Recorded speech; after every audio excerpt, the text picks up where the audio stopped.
Guys, tingnan nyo naman yung aming booking dito sa Ecoville.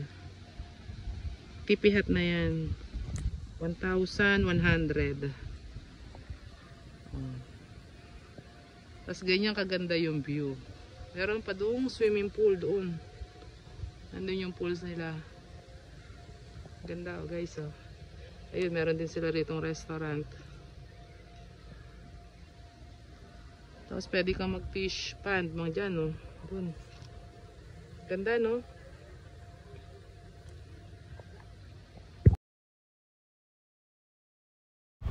Ayan guys, papunta na nga pala kami niyan sa Ecoville. Dadaan muna kami dun sa may Kalilaya Surf. Sobrang ganda rito guys. Kaya pumunta na kayo dito.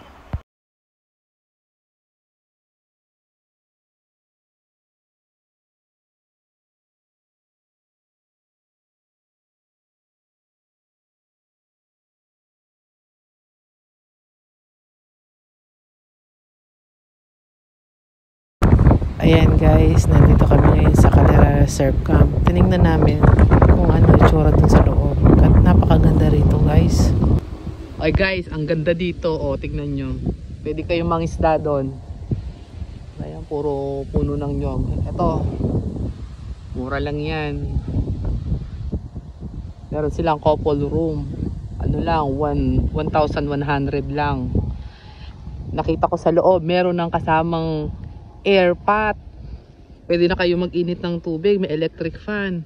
May kuryente, syempre. At higit sa lahat, malakas ang signal dito. Ang ganda dito, oh, tingnan nyo. Napakalawak. Dito yan sa Ecoville, sa Kabinti. Nakikita nyo ba yan? Yan. Si Janet, paduyan-duyan na lang. Tapos guys, may nakita kaming ganito. Pwede rito mag team building. Napakalawak talaga ng lugar. Masarap mag ganyan, oh. Try nyo rin.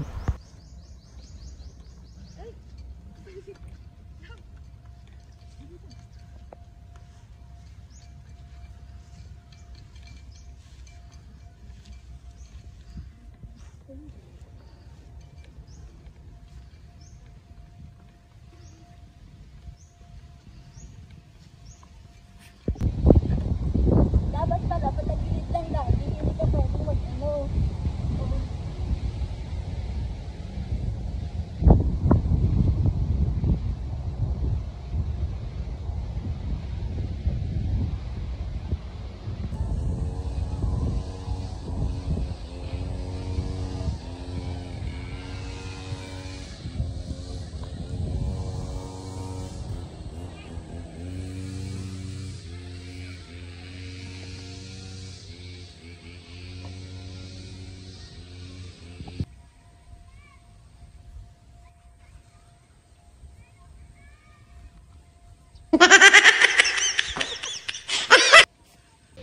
Ayan naman yung kanilang pool. Sobrang ganda.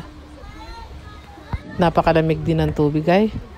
Hindi ko alam kung lulublob ba ako o tatalon. Basta hindi ko kaya sa sobrang lamig.